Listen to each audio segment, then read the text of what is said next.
All right, guys. Based Fula, based Muslim, based Judo, whatever you want to say, coming at you with another live. You know, the whole conversation that was started uh, with the now viral video about Ebony K. Williams saying that she will not date a bus driver, granted, unless he owns the bus, right? It brought a lot of the hyenas out the woodwork. You know, you have women saying things like, yeah, why are you telling black women to lower their standards? You have all types of things, right? Now, geopolitically speaking, because I think along geopolitical terms, in regards, I guess it has to do with being an African myself. It's just that, like, I think along the terms of geopolitical, I don't think along the terms of like I don't think along the terms of domestic. I think geopolitical. Now, you would have to ask yourself one question. What I would will what I do will what I do be enough for women in America and in Western countries, right? Um and the answer is no. So for me, the best thing to do is to outsource. The best thing to do is go to a place where I'm outsourcing the material of this place and getting and this material going a longer way than it would here, right? This is the move. This is the blueprint. It's a very difficult blueprint to follow, but I intend to carry it out. And the reason being that probably maybe 20 years ago, maybe even 10 years ago, you could be a national from a different country and settle down here. Not necessarily settle down with an American woman. Walaikum salam wa rahmatullah. You could settle down with a woman who, maybe was first generation from a respective Africa or Asian country, or in our case, a Muslim country. This is not the case anymore. I would say that most of the women have the digital footprint of an Ebony K. Williams. Most of the women here have the digital footprint of a OnlyFans model or something of that sort. And when you look at the American woman or the Western woman, she has the digital footprint of something that us in Africa are trying to run away from, and that is imperialism, entitlement, thinking that things that she didn't work for belong to her, thinking that there's some sort of manifest destiny that decrees that, okay, I'm entitled to everything that you work for, and everything that you work for is still not going to be enough for me to satisfy me, to please me. And I'm going to read something that I found I'm going to go over a couple of geopolitical things and why the BRICS and why what the third world is doing is going to be effective, and why, if you're African in America, you must outsource your resources and not entertain imperialism. I hate to say it, but the American woman, the Western woman, is very much a vessel of imperialism. I'll be right back in just a minute.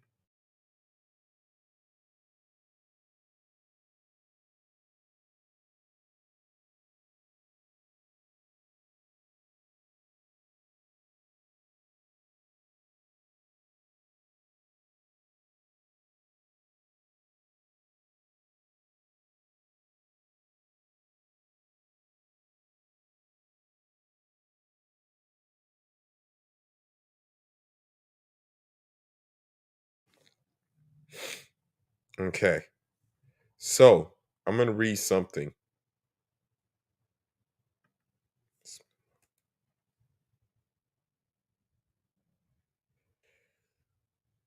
All right.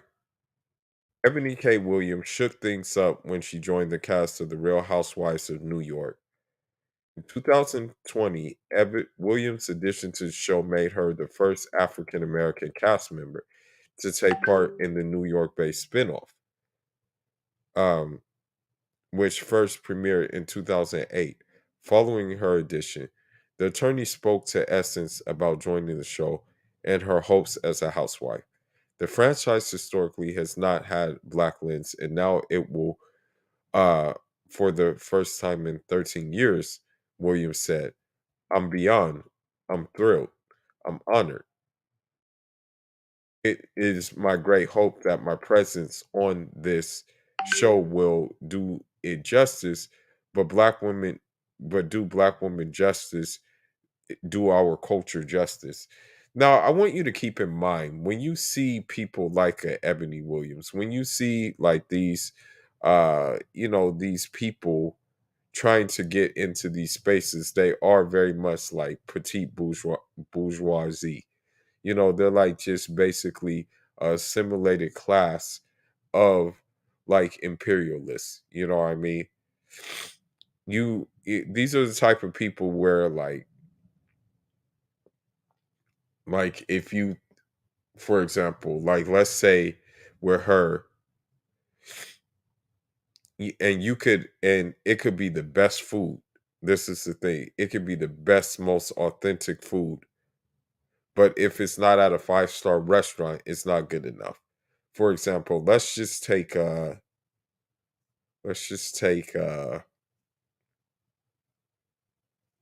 don't know, like maybe like, yeah, let's take Nigerian food. You may go to a Nigerian restaurant and it's not five-star, but you're going to get some of the best, most healthy food that you can ever eat. That wouldn't be good enough. They would want to go to let's just say, a high class, ritzy Italian restaurant because of their imperialist leanings, right? Now, let's continue. However, before Williams joined the popular reality franchise, she was a well known attorney and political commentator, according to Bravo Insider. The Louisiana native who was raised by a single mother revealed that she went to college at 16 and finished law school by 23.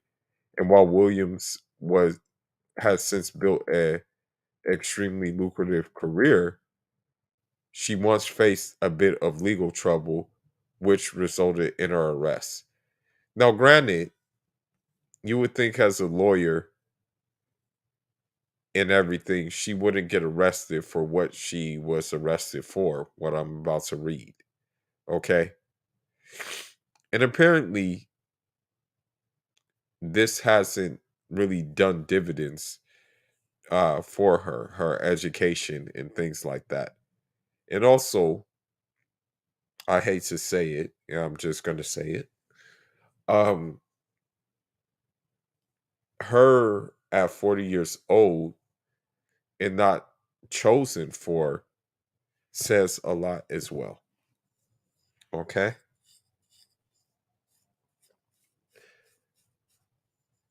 The Western woman, in the sense, has the digital footprint of an imperialist. She feels entitled to everything. She feels that it is her birthright to get your hard-earned resources. Um,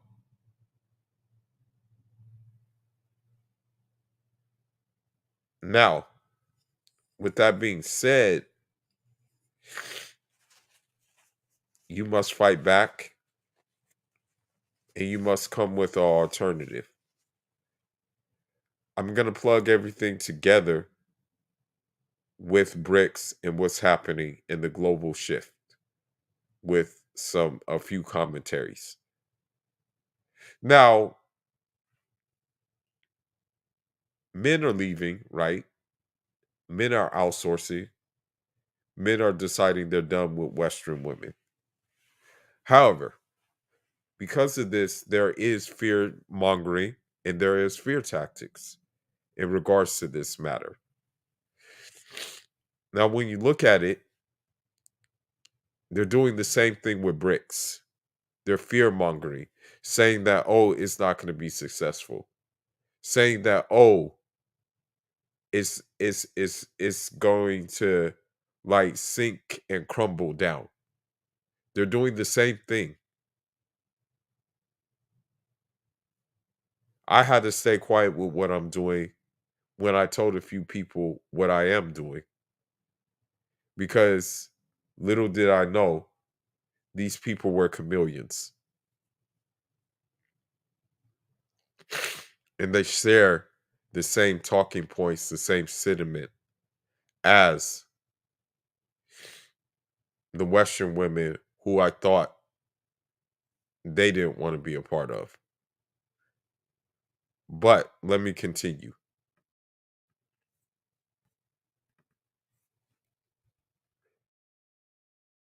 According to the Daily Mail, Ebony K. Williams was previously arrested for a minor crime. The outlet reports that the reality star was taken into custody in 2002 for attempting to steal a pair of designer shoes. Williams was able to avoid jail time for stealing the 245 pair of Stuart Welsman heels because her case was deferred. She was a first time criminal offender.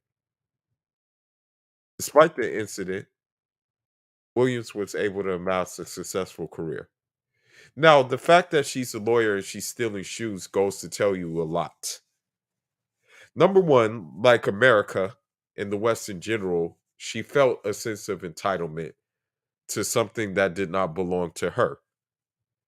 The resources in Africa do not belong to America. The resources in different places do not belong to America. The resources in different places do not uh, belong to the West. Yet they think they do. Okay? That's not the case.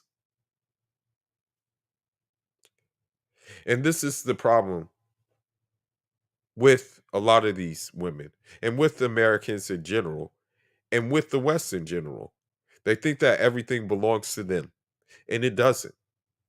And now we're finally saying, no, it doesn't. You're going to meet us our way, or you're not going to meet us at all. And we're going to get into this. Just give me a minute.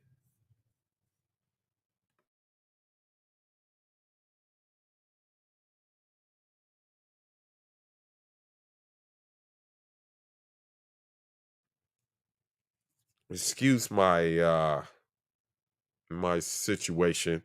It's just these radical weather changes has me kind of congested right now. Now,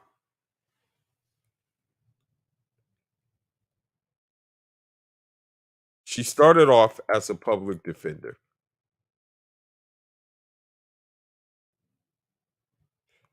She even compared herself that she wanted to be Johnny Cochran, the next one.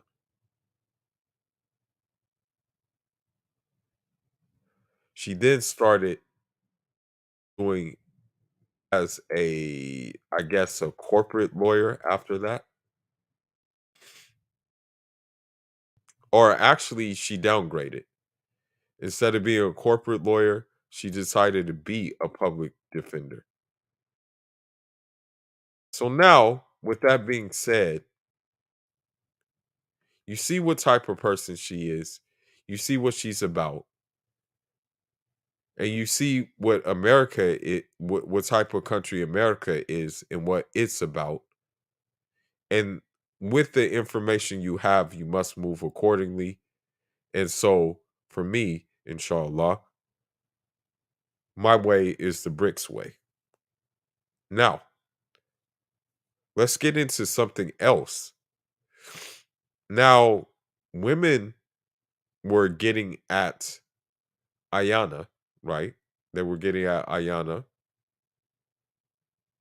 not realizing that she's no different from Ebony K in the sense that she wants to hold up this matriarchal, this hyena institution.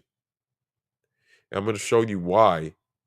And then I'm going to show you why outsourcing is the only way forward and why BRICS is going to be the way for us Africans to now hold our cards again and shuffle them accordingly instead of letting some cockamamie imperialists set up hold cards.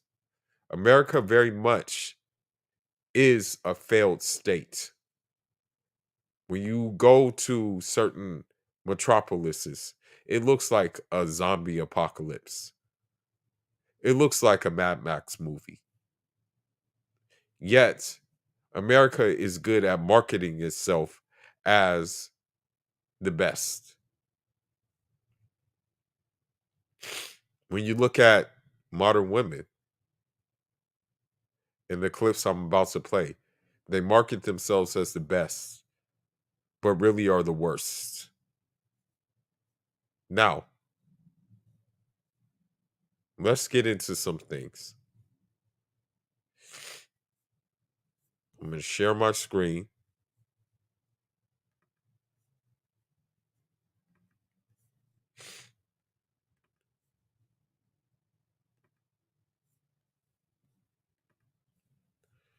Shout outs to Easy for this video.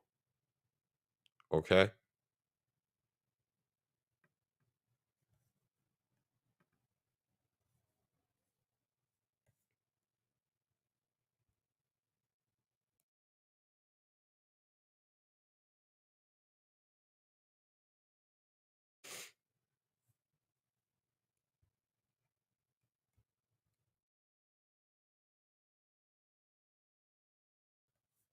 Hyundai Kona versus Honda HR-V.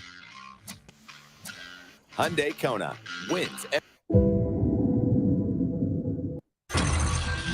Hello, welcome to Reactions and Reviews. I'm your humble host. I have very different opinions when it comes to dating men on their level. Oh my gosh, George! Did you see Ebony's face? I love Ebony, but Ebony's face was like, You can see it. Now tell me, clap if you would date a bus driver. So I want you to keep in mind this is cap. Okay. None of them would date a bus driver if the opportunity arose to date a man with status. Now, this is cap. Now, with the clips I'm going to play in this following live, it's just going to show you, it's going to show you the arrogance and the entitlement of America and why Africa and the third world had to do BRICS in order to change the tide. Well, let's continue. I understand both points because Ebony's a lawyer and she's gone. It took her a while. She got her degree. A shoplifting lawyer at that. Someone who tried to boost $245 shoes. She's at a financial level. She wants somebody that's on the same level as she is. And you know, and I think about my parents who did jobs that they didn't even want to do because they had a family. They talk show of her own. Something on them buses at night with your man. Ebony K. Williams and Iyanla Vanzant. Women are defending Ebony K. Williams and they are attacking our elder Iyanla.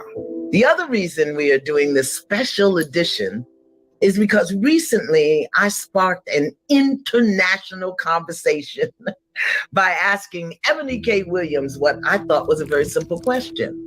And that question set off a firestorms of conversations and debate that has had many twists and turns, so many that I think people forgot the reason for the question and the context of my conversation with Ebony. So shout out to my soror Ebony and to all my AKA sisters. But I want to start right here. To all of the bus drivers, the UPS drivers, the FedEx drivers, to the sanitation workers and the EMS technicians and the postal workers, to the truck drivers who bring the milk that my great-grandson drinks and the bread that I love to the supermarkets, to the plumbers and the electricians, and yes, to even some of the Uber drivers. I would date you. Now, the only reason she would date you is because of the simple fact of look at how old she is. The options have dried up. Now, if this is like maybe 20 years ago, maybe like even 15 years ago, you wouldn't have even been an option, okay? It would have been like, who the hell are you, basically? That's what would have happened. You wouldn't have even been a viable option, okay? Keep that in mind when she has these talking points. I want you to be real clear. I would date you, and I thank you for being the heartbeat of this country. I really do. And yes, I'm a lawyer. And yes, I have a bachelor's degree, a master's degree, a law degree, and an Emmy. I've been on the New York Times bestsellers list 7 But you're still single. times, for several times, for some of the 19 titles that I've authored. To you, beloved blue-collar, hard-working men out there, I would date you in a hot Mississippi minute. If. And here are my conditions, okay? If you're good to your mother. So she says if you're good to your mom, but she doesn't mention the father. The thing is that like in our household, you know, my dad, may Allah have mercy on him, was the pivotal figure of the household. He laid down the rules. He gave me the blueprint. He allowed me to be like who I am today. And in terms of my dealing with women, to the point where the Western woman hates my guts because she can't get over on me. And I'm not going to let her emasculate me. That's the thing. And that's essentially what we're doing when we when Africa does not like stand up for itself. We're essentially letting these Western countries emasculate us. And we shouldn't let that happen. Okay? Enough is enough. We have to stop it. I'm going to show some clips about this, okay? But notice that she only put the condition on being good to the mom. She didn't mention anything about the dad.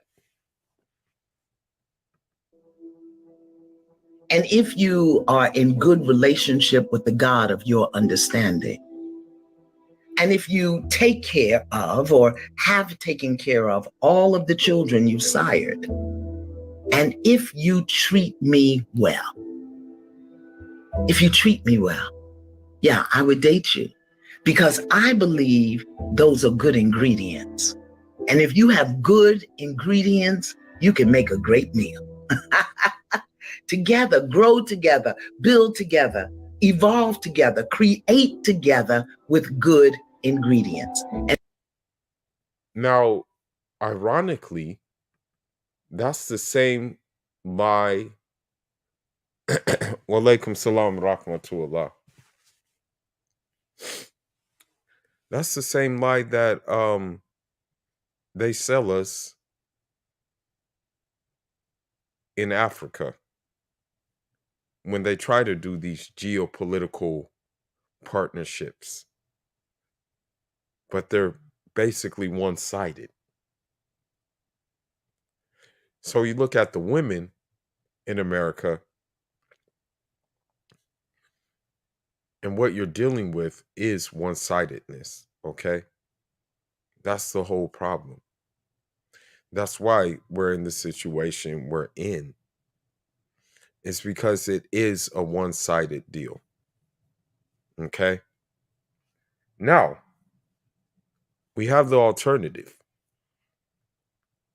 And many are scared of the alternative. But let me show you who laid the blueprint for the alternative, okay?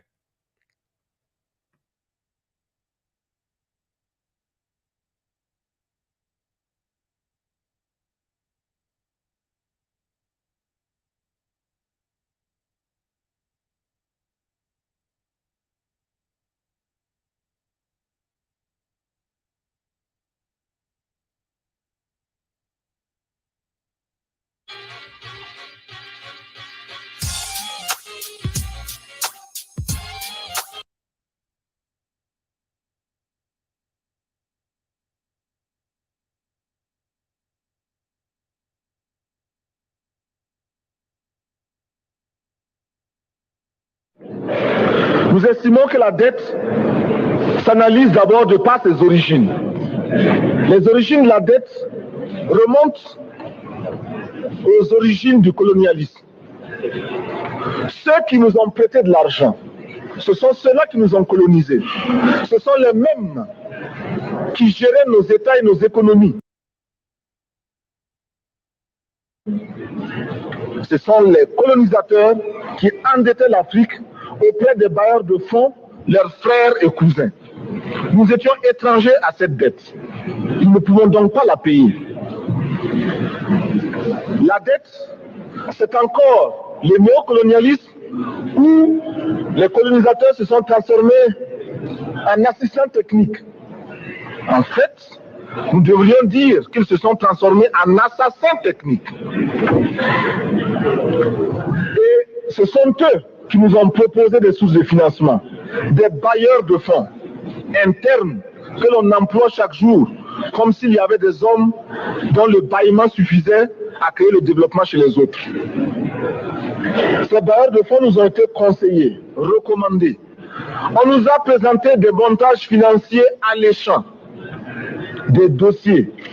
Nous nous sommes endettés pour 50 ans, 60 ans, même plus.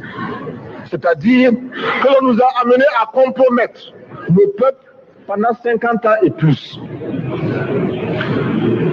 Mais la dette, c'est sa forme actuelle. Contrôlée, dominée par l'impérialisme. Une reconquête savamment organisée.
versus the Kingmaker. It's a goal to take your breath away. And watch who you have babies with.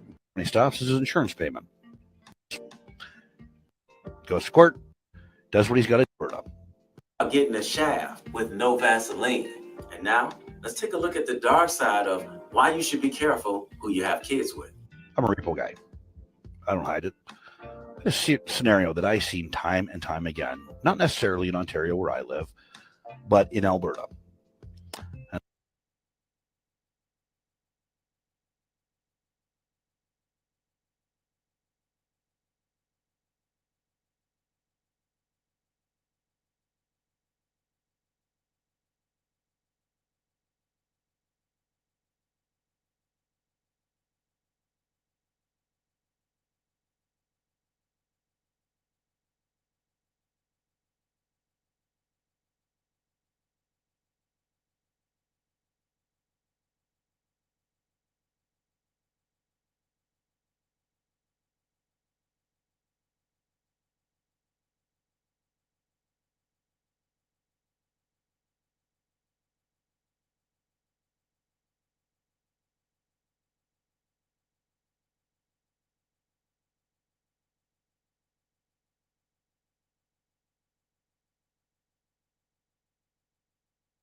And a particular file I was working. He was working oil and gas. This guy was making in excess of $140,000 a year. The economy goes for shit. Oil and gas goes through the toilet.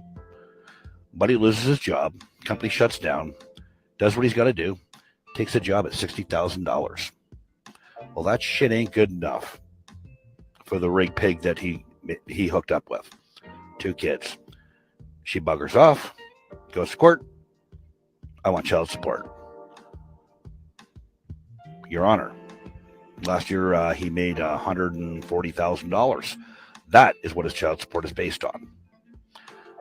He can't afford that. Nobody can.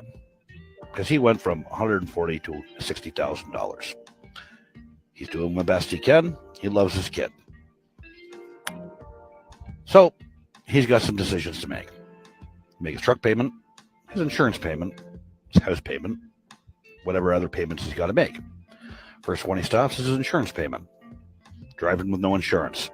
Risk it.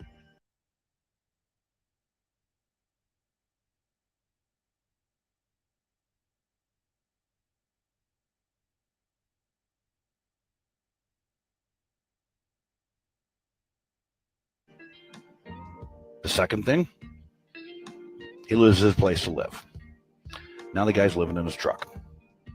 Yep, I am going to get a lot of hate for this, but it is my job and it is what I do. Now he's behind on his truck payments. All his toys are gone. This woman's gone. She's got the kids, and he's got this financial obligation that he can't pay.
Child maintenance now seizes his driver's license. Now he can't drive.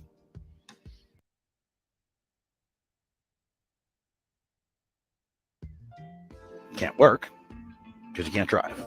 Can't drive because he's got no insurance. Then he loses his truck.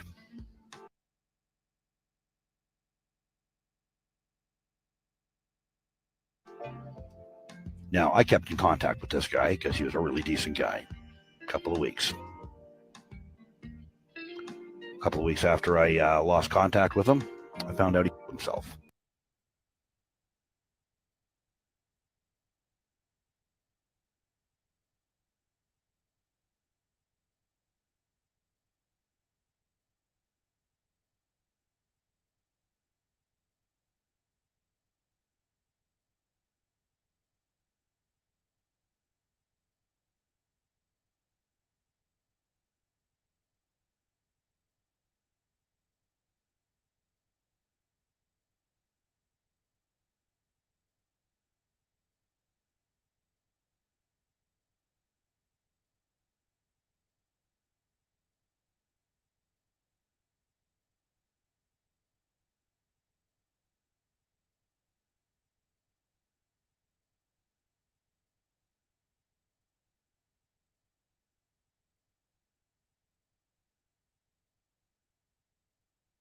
That's essentially what Africa does when it has its dealings with the West.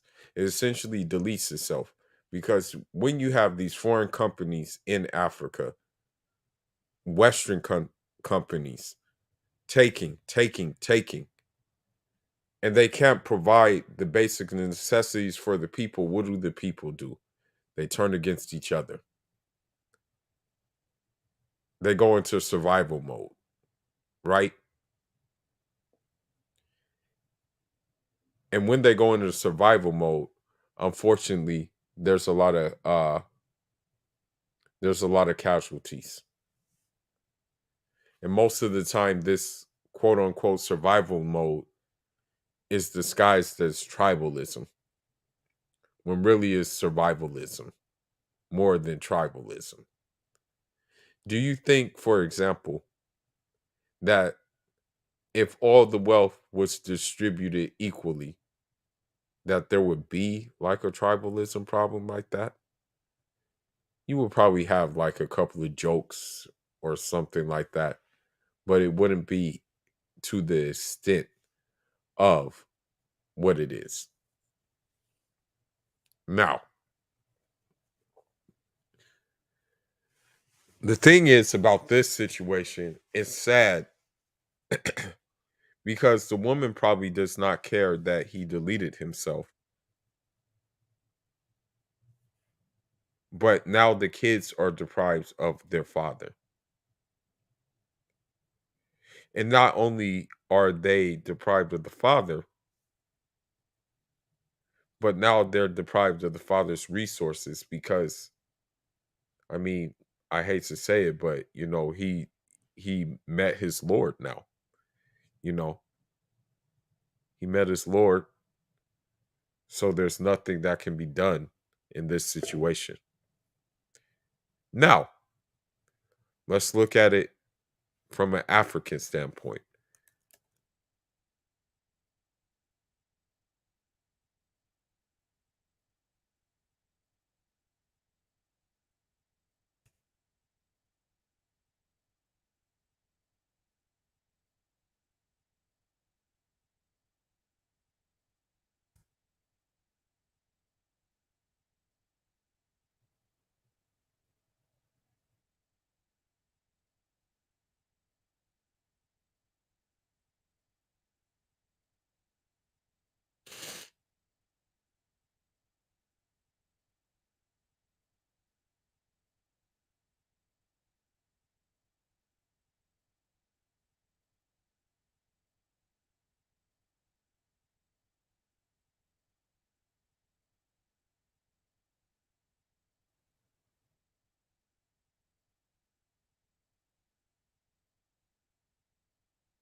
All right, so now, right, I may have to subscribe to this. Hold on. Heck yeah, alhamdulillah, I found a good channel. Now, I'll get back to this channel later. But when the French were in Central African Republic, right? There was no solution. There was no peace, right? However, when Russia enters the Central African Republic, voila, what happens? Why did Central African Republic align itself with Russia more so than its former colonial power of France? Why do I align myself with Russia more than my former colonial power? Now,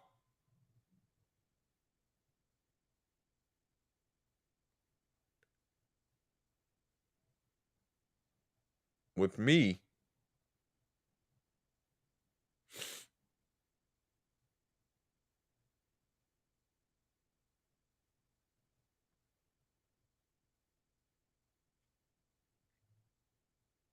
I won't touch an American woman. I won't touch a Western woman for that matter, no matter where she's from. But if you ask me, hey, what about a Russian Muslim woman? Yes, absolutely. Another Eastern European Muslim woman? Yes, absolutely. Now let's figure this in to Central African Republic and Russia.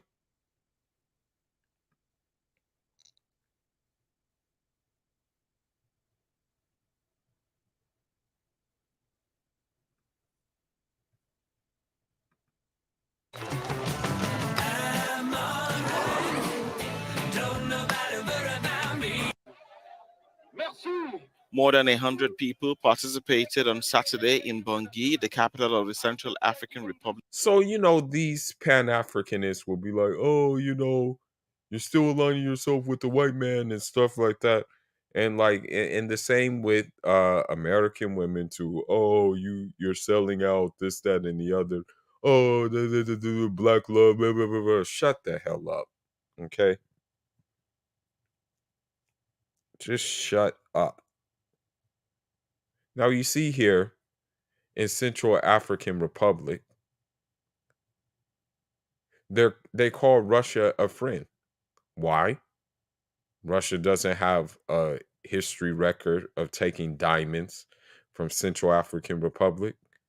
Russia does not have a track record of actually rigging the election in Central African Republic. As a matter of fact, I heard reports that the election in Central African Republic was essentially just ran by France. These are the reports I heard. But let's continue. CAR in support of Russia's offensive against Ukraine. The demonstrators gathered at the foot of a statue inaugurated in late 2021 by President Faustin Archange Touadera, representing Russian fighters protecting a woman and her children. We recognize a friend in suffering. When we were in crisis, it was Russia that came to our rescue to liberate the country. Now notice how this man did not mention France coming to liberate. He mentioned Russia. Okay? So this is why I'm very pro-Russian. This is why I'm pro-BRICS. Because it seems that the countries that want to join BRICS, who already have joined BRICS, have very real things in common. Most of those things are not in common with America. I have really nothing in common with the American woman. I have nothing really in common with the Western woman in general. I'm just going to be honest.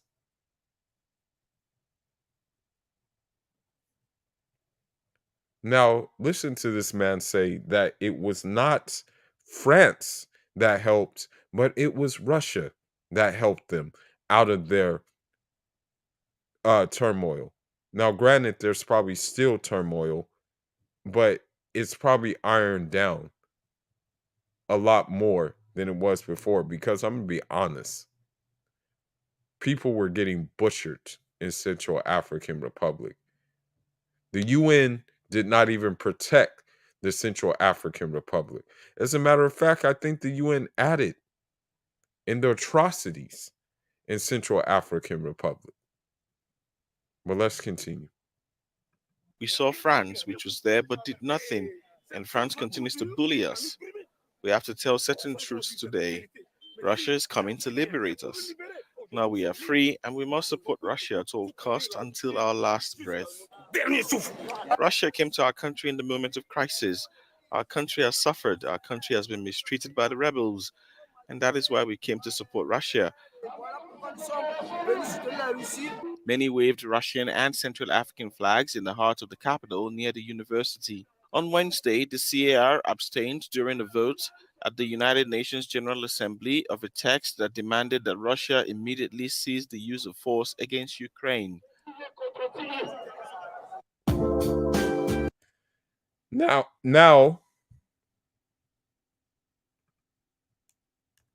what did France do?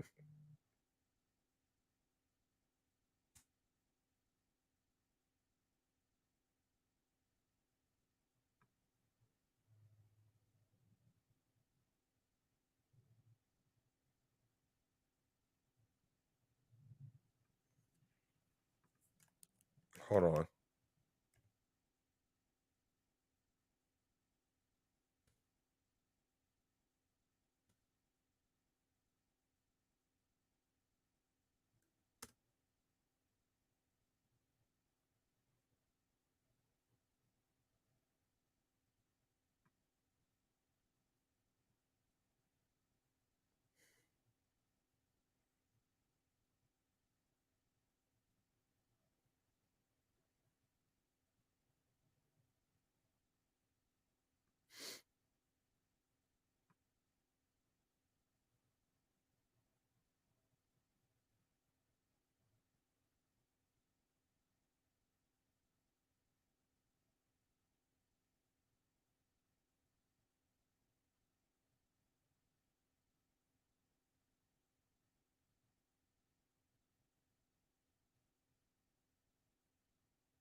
The last French soldiers deployed in the Central African Republic left the capital Bangui on Thursday as relations between the two countries remain tense.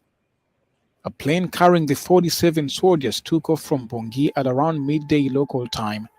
In the summer of 2021, Paris decided to suspend its military cooperation with Bangui after accusing the Central African authorities of complicity in an anti-French campaign orchestrated by Russia.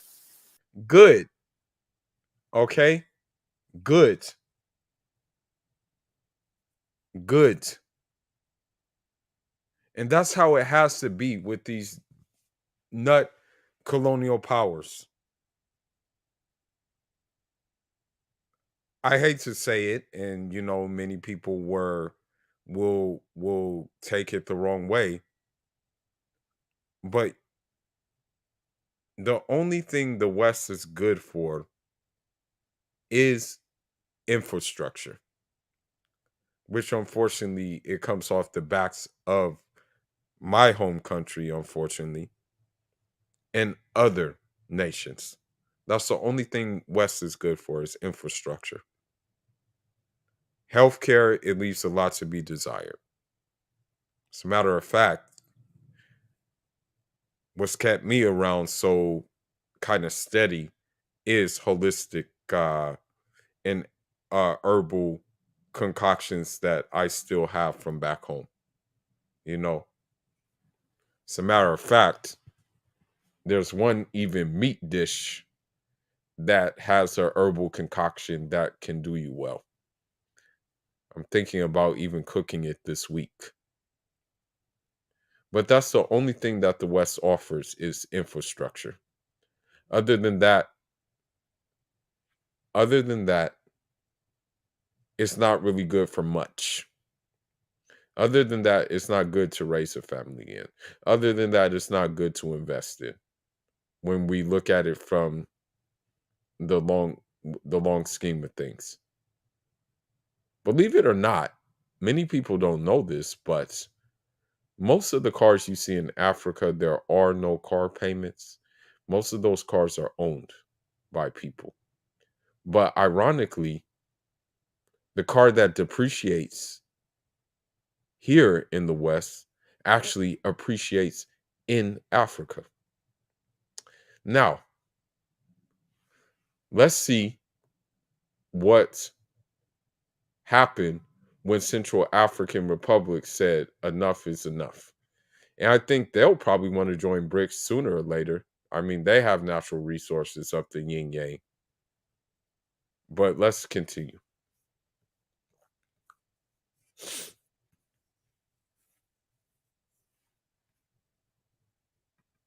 Moscow has cultivated influence in the country since the arrival of Russian military contractors invited by President Faustin-Archange Touadéra to train the country's army and to help restore security. In 2020, so it has to be the question that I would have is why couldn't France, its former colonial master, train the army to restore security? Why can't,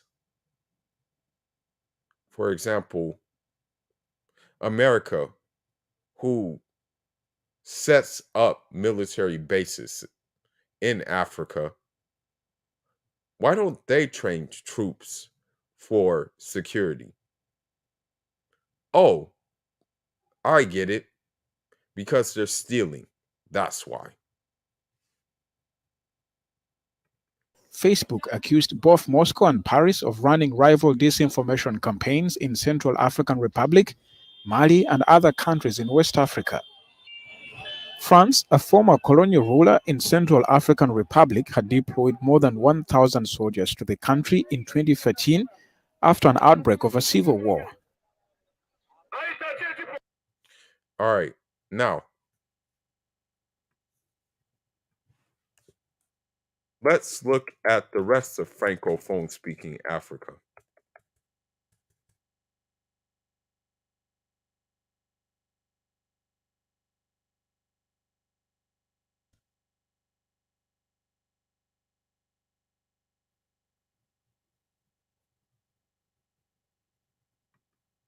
I didn't think I had time for college, but with WGU, I can earn an accredited degree on my own terms. A nonprofit university that lets me fit school around my schedule and take tests when I'm ready. I choose WGU. Isolated by the West, but not here. Russia's foreign minister, Sergei Lavrov, receives a warm welcome in Mali. So, I want you to keep something in mind. The first key words: isolated by the West, but not here. I'm very much isolated by the West, okay? I don't know. American women sense something in me that says, I can't F with this guy. I'm not going to F with this guy. Therefore, let's make him a social outcast, which I'm okay with. But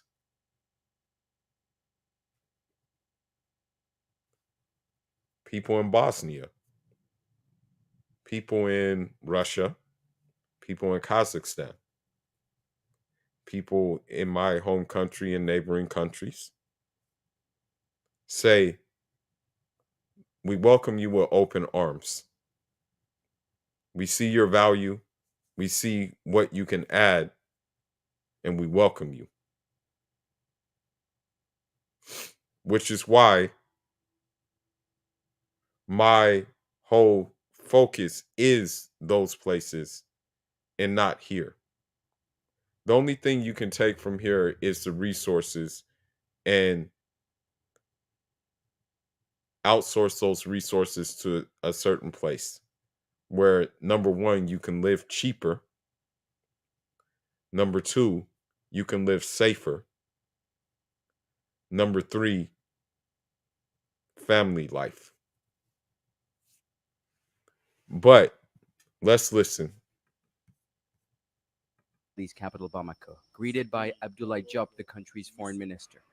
The two countries are seeking greater cooperation, with Mali wanting help combating armed groups linked to ISIL and Al Qaeda.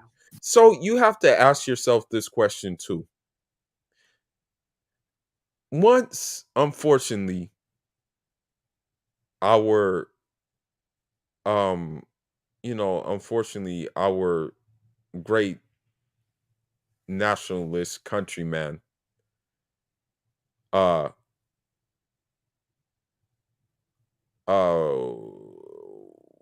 Gaddafi, may Allah have mercy on him, when he met his demise, thanks to NATO and thanks to America and thanks to France, he actually left a vacuum behind where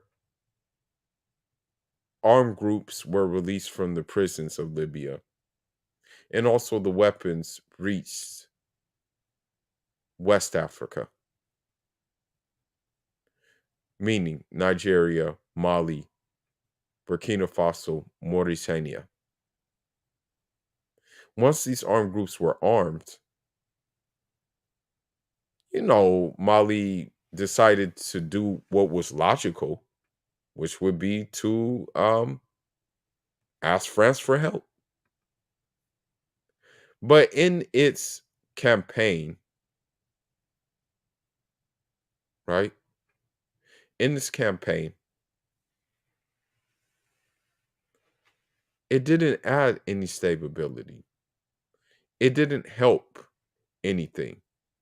The armed groups were still doing what they were doing. France didn't help. But lo and behold, Russia comes, a BRICS country comes.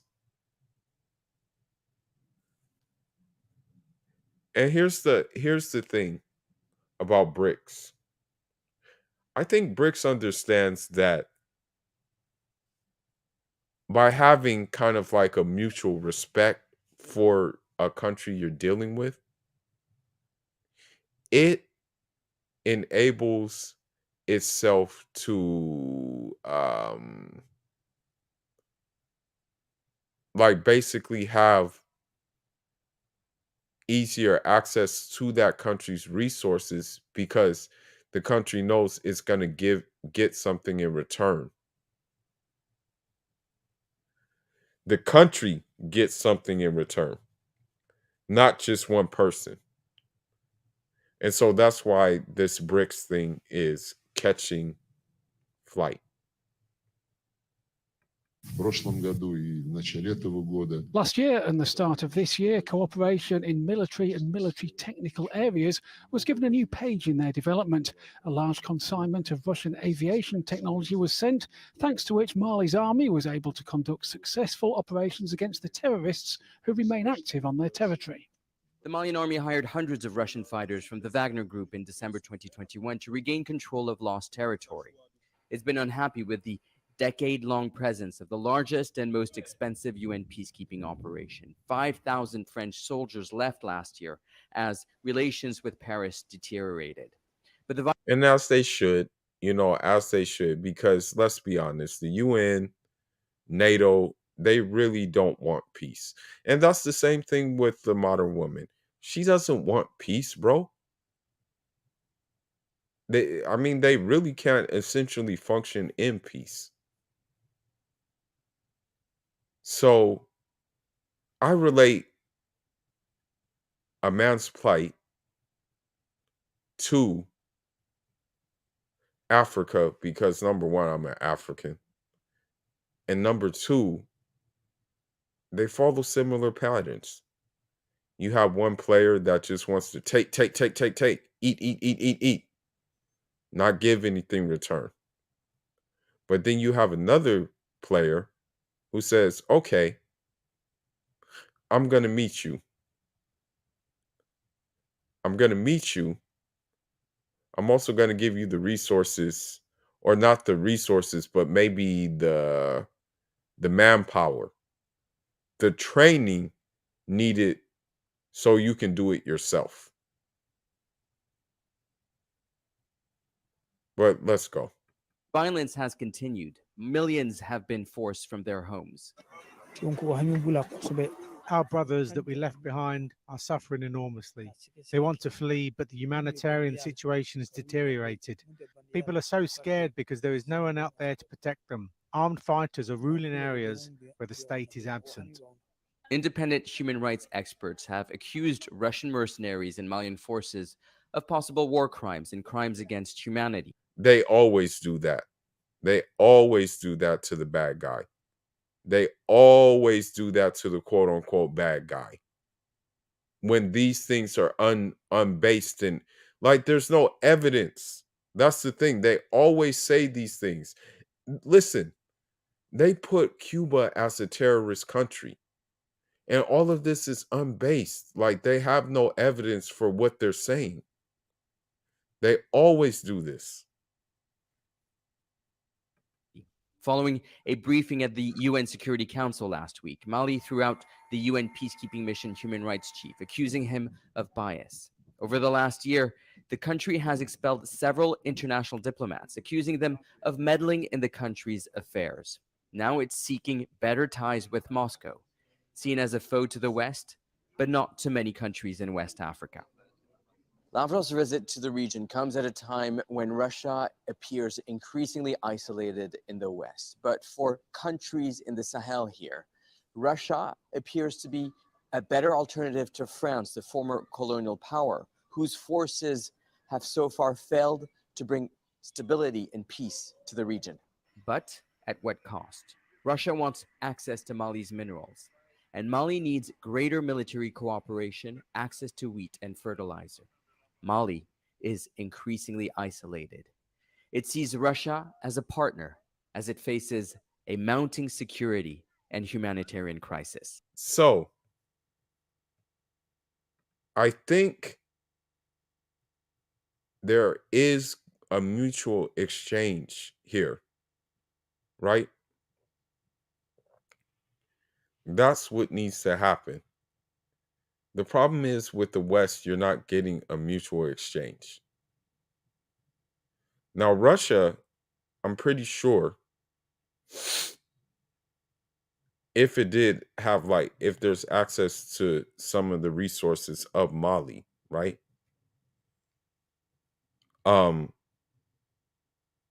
It wouldn't just be predatorial how the West is.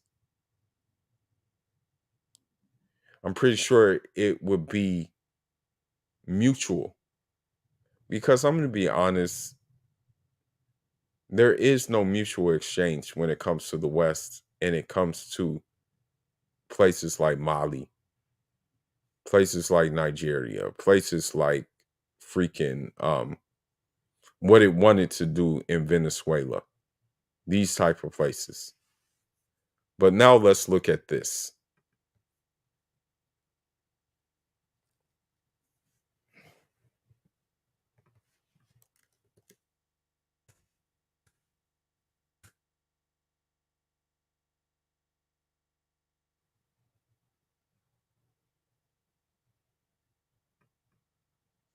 If you're an independent business, get HoneyBook. On Sunday, 2 days after Burkina Faso's new junta leader, Ibrahim Traoré, announced on national television that the leader of the previous coup had been ousted, one of his soldiers emerged from an apparently stolen armoured UN vehicle waving a Russian flag. The streets of Ouagadougou were chaotic. Outside the French embassy, protesters waved Russian flags too.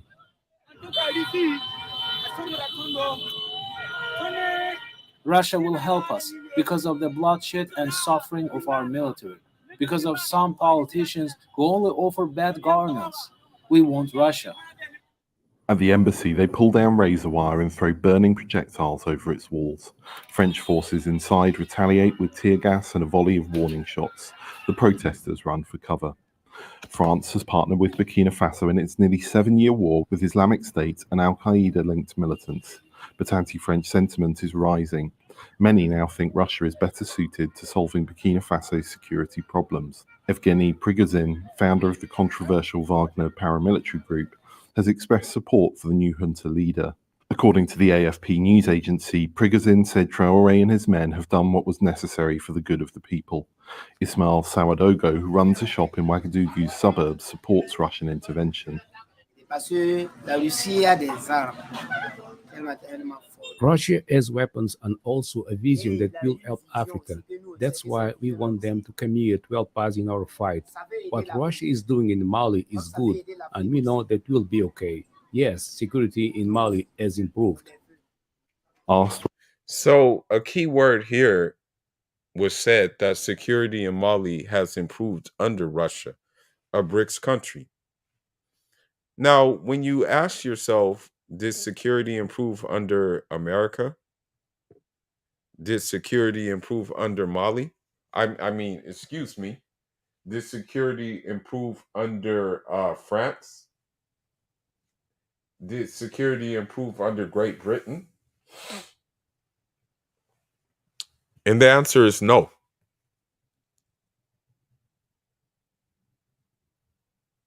Where he got his Russian flag and clothes in Russian colours. He said he bought the cloth and had a tailor make them. Konstantin Guvi, an analyst with Clingendale Institute, a Dutch think tank, spoke to VOA about how Russian intervention and propaganda in neighbouring Mali is affecting security and its transition from a military junta back to democracy.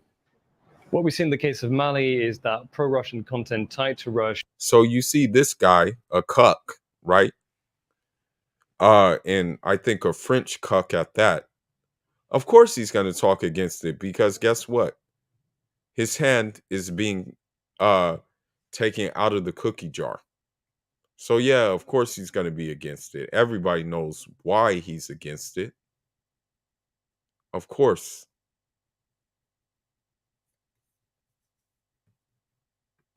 Emerged around the time that the junta made a case for extending the transition, and they later on made a case for bringing in Wagner. In terms of Wagner, what we've seen is that it's made things worse on virtually all indicators. Another analyst. Where's your proof? Where's your proof of that? Told VOA that Wagner has done nothing to improve the situation in Mali and is most interested in disrupting French policy efforts. Meanwhile, people like Pascal Dima are cashing in. He crisscrosses Ouagadougou on his motorcycle, selling Russian flags to protesters. I sell the flags at 1,000 francs each. People ask for them a lot. I had 350 flags that I share with a friend to sell. Today, this is the only one I have left, so I kept it for myself. I get them from a tailor for 800 francs each. Although there are short-term gains for some, experts say it looks likely Russia will do more harm than good in finding. You know, and that's the thing about it. They try to make they again, I hate to say it, but what essentially the West is trying to do is it's trying to get us into these Cold War politics, you know. But it doesn't matter. We're going to do what's best for us. Hopefully. I'm hoping. Okay? You see more West African countries are leaning to a BRICS nation because obviously, of course, the Western media won't tell you that these results are being done. But obviously,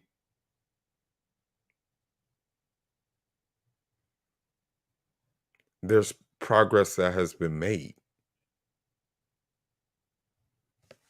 Now let's continue.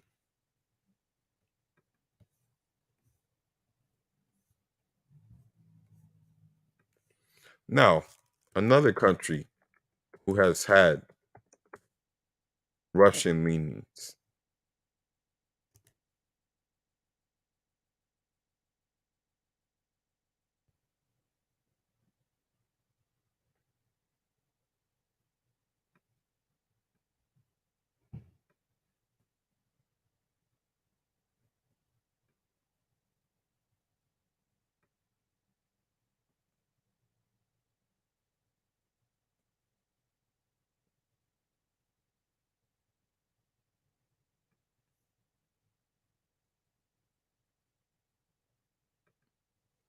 3 times the electrolytes. Sports not required.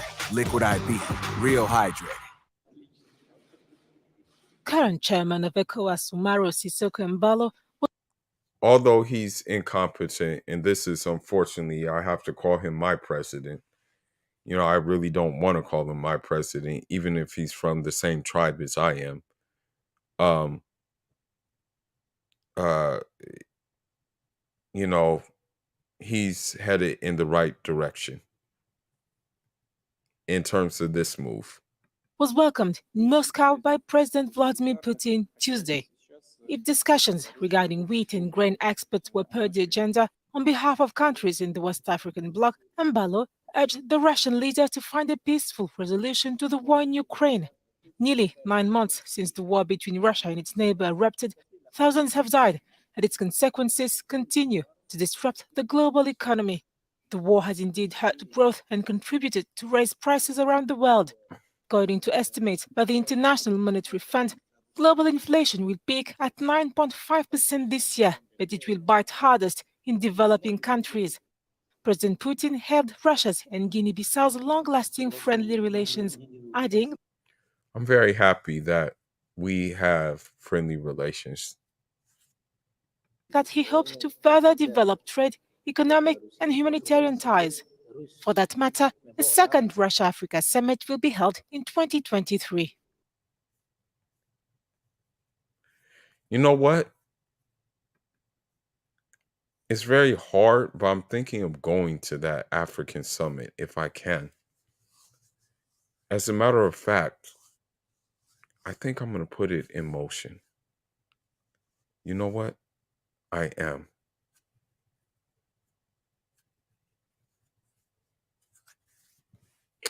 But now let's look at something that was brought to my attention.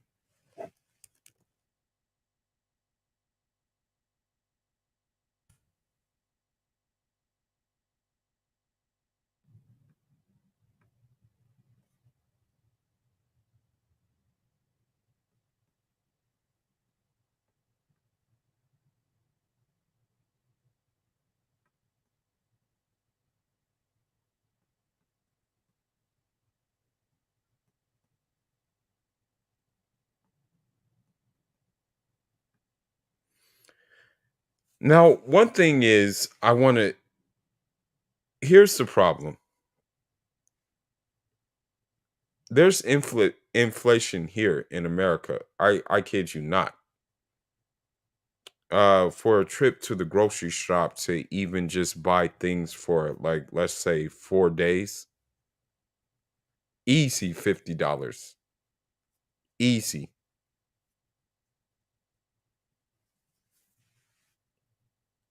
And so when you peg it to the dollar, this is what happens. You have this inflation.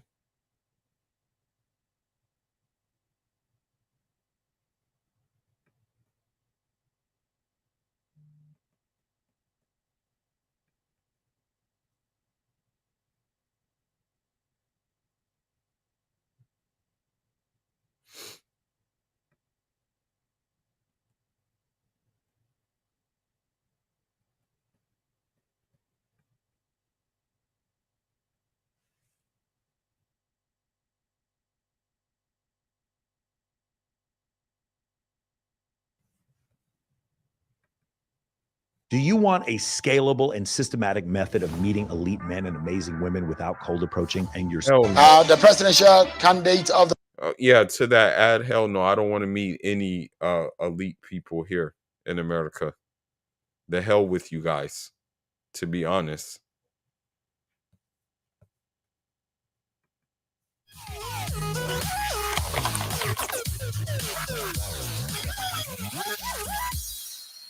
You have alleged economic sabotage between the Central Bank of Nigeria and the likes of the IMF. Is this a deliberate economic sabotage of some persons to have a dollar domination on Nigeria economy? And what are the consequences? Is there any major danger to the Nigerian people? Sean, just before I attend to your question, I wish to react to the claim of Senator Ifeanyi that it should be credited, it should be commended for the amendment of Deep Offshore Production Contracts Act with profound respect. I started that campaign in 2015. The records are there. By 2019, I submitted, with the assistance of Dr. Clinton Jaja, I drafted a bill for the amendment of that act. And the bill was adopted by the Senate under the presidency of Dr. Bukola Saraki, but the Senate could not complete the exercise. Hence, the current Senate had to, pick up the battle where it was left. So I drafted the bill. It was the bill that was adjusted by the current Senate. So I don't think it would be fair. I mean, just to put the record straight. Now, coming back to the dollarization of the economy, I have been fighting the current leadership of the central bank for turning the Nigerian economy into a kalo-kalo affair. The central bank is superintended, is supervised by the IMF and World Bank.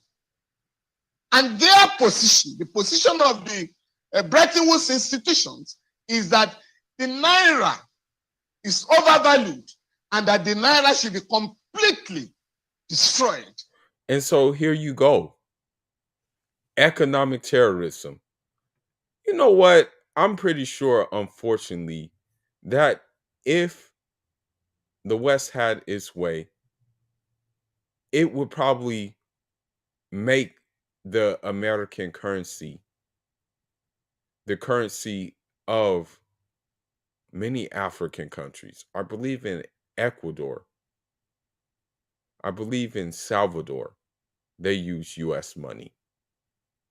They use dollars. So here you have the World Bank and also the IMF saying that the Naira is overvalued. Like, who are you? Okay? Who the hell are you? The central bank supports such neoliberal, very dangerous neoliberal policy. And that is why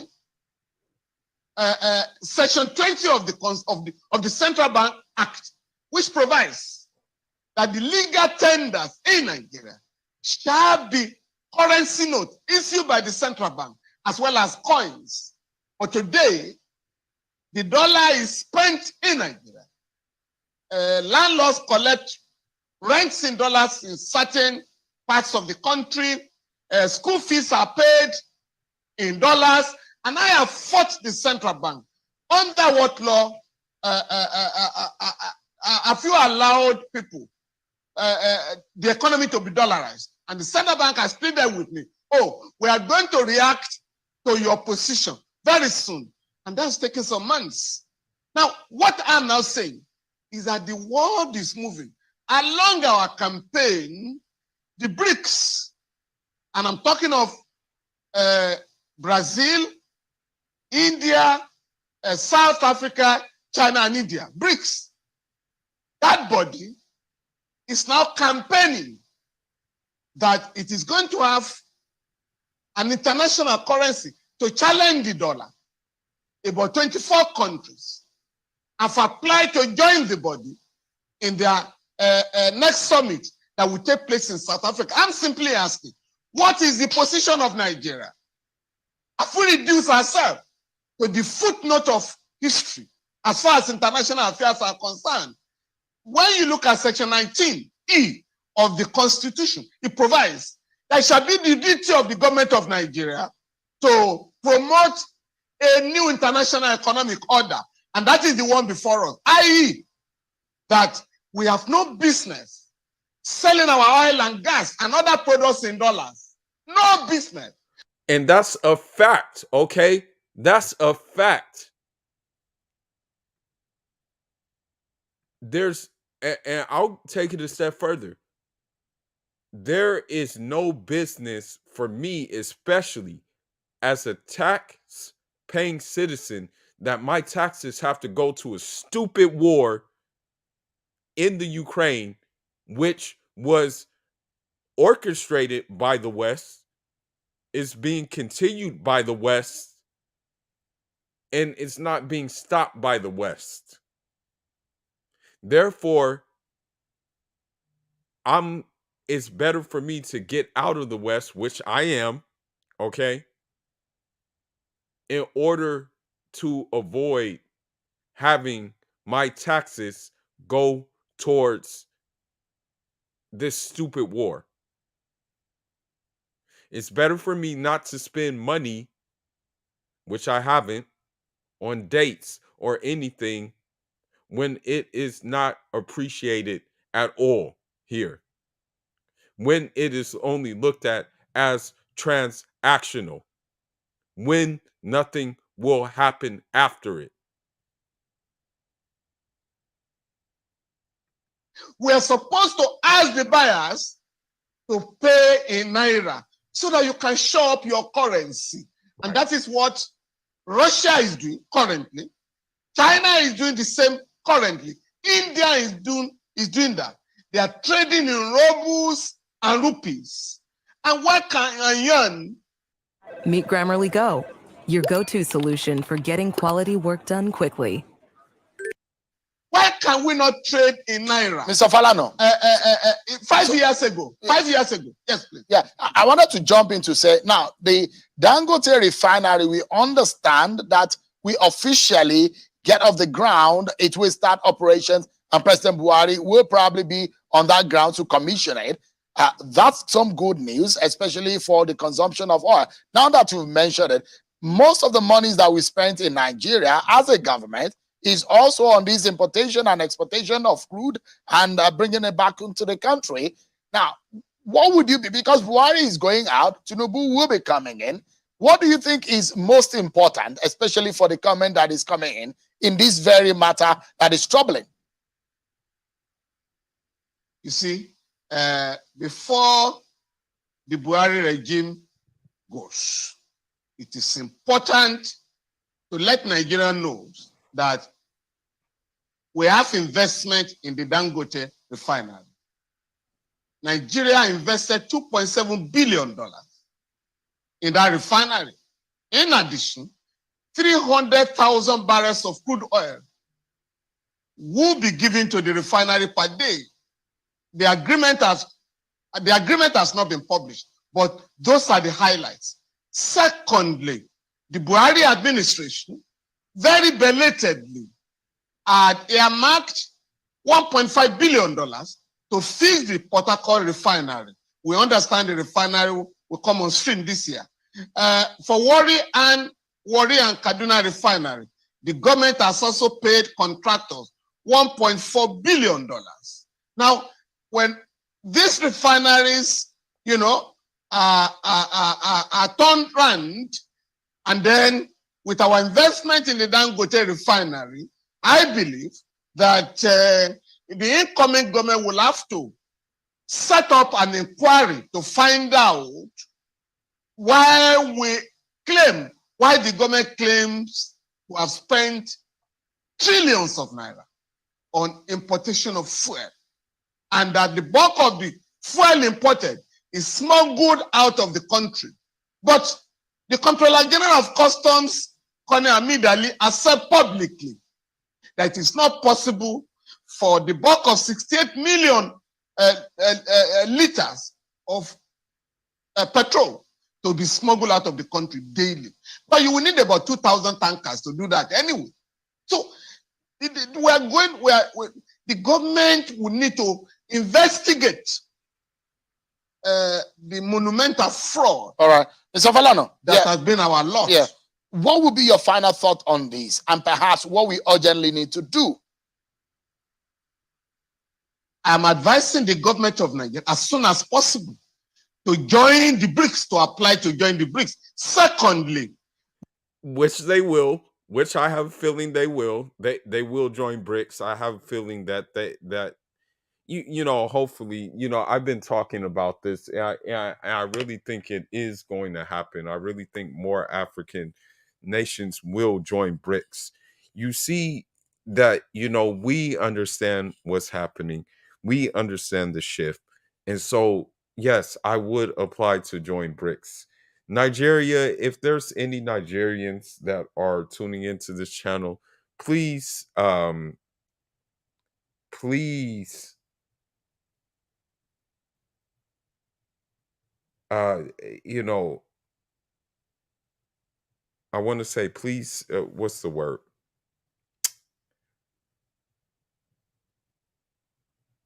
please, like, do a petition or petition to the government to join BRICS.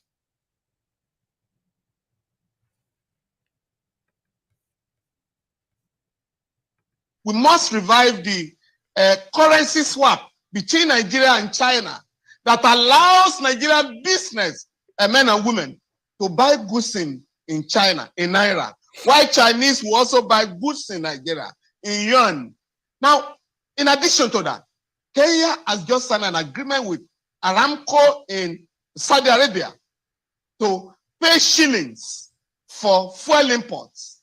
Kenya was spending $500 million per month to buy fuel, petrol, diesel. Now, that country has been allowed now to pay in shillings. We are also saying Nigeria selling oil and gas must now tell the buyers, pay Naira to us and not dollars any longer. All right. Mr. Falana, it's our product. Yeah. And I agree 110%. F that dollar, okay? F the dollar. Because when you just pay all these currencies in dollars, right? It pretty much makes other currencies, like, it does then it becomes a point like there is no reason for a currency, because if you keep on paying in dollars, now obviously your currency is not going to get its just due, and you're going to suffer from inflation because of this dumb dollar. Okay, so I agree, there should be a payment in Naira.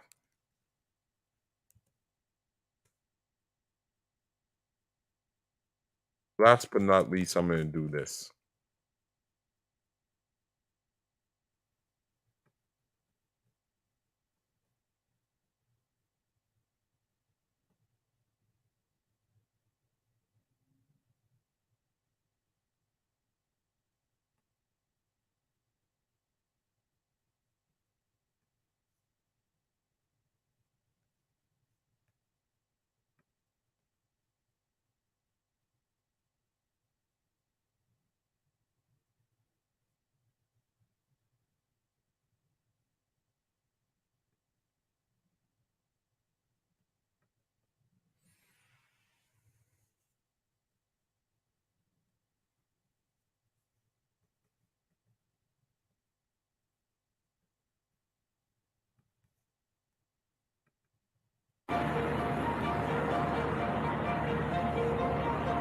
Senegalese academic Amadou Ali Mbaye has said that the BRICS mechanism helps Africa better integrate into the world economy, noting that the mechanism offers new alternatives to financing African economies. Les BRICS peuvent présenter de nouvelles alternatives par rapport au financement des économies africaines et par rapport à une meilleure intégration de l'Afrique dans l'économie mondiale. Les pays africains. Now, here's the thing. Keywords. He said world economy. He didn't just say American economy. He said world economy. This country, among other Western countries, basically feel like they're the only ones that exist. Therefore,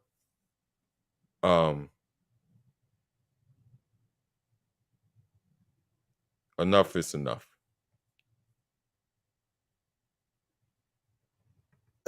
se sentent exclus du système international. Vous avez vu, lorsqu'il s'est agi de financer les économies face au choc de la Covid, l'Afrique a été le continent le moins financé.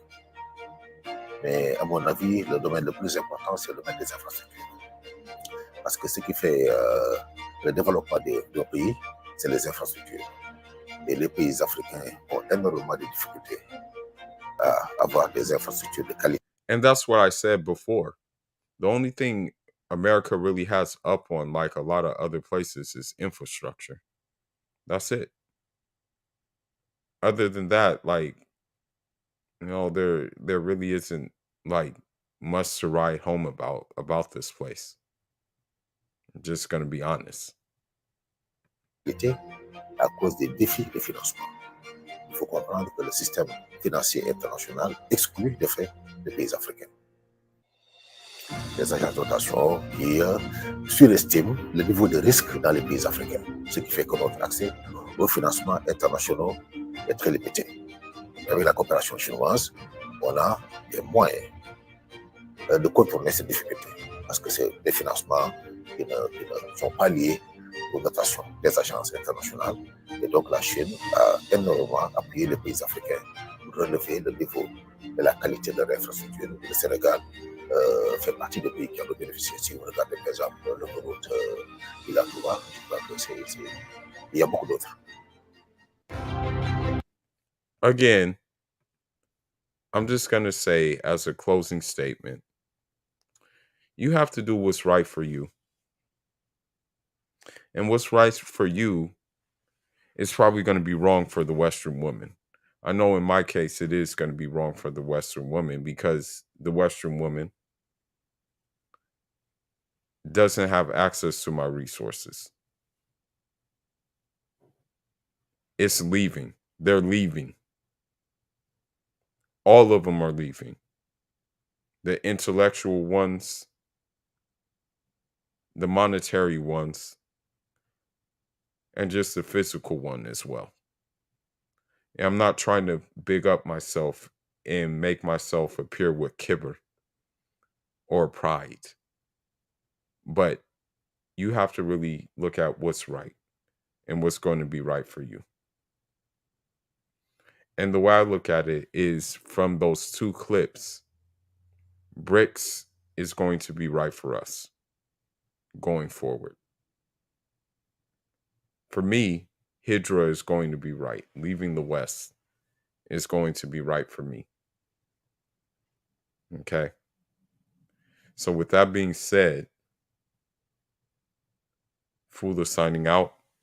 Leave your thoughts, leave your comments. I'm off until the next one. I'm John Rama.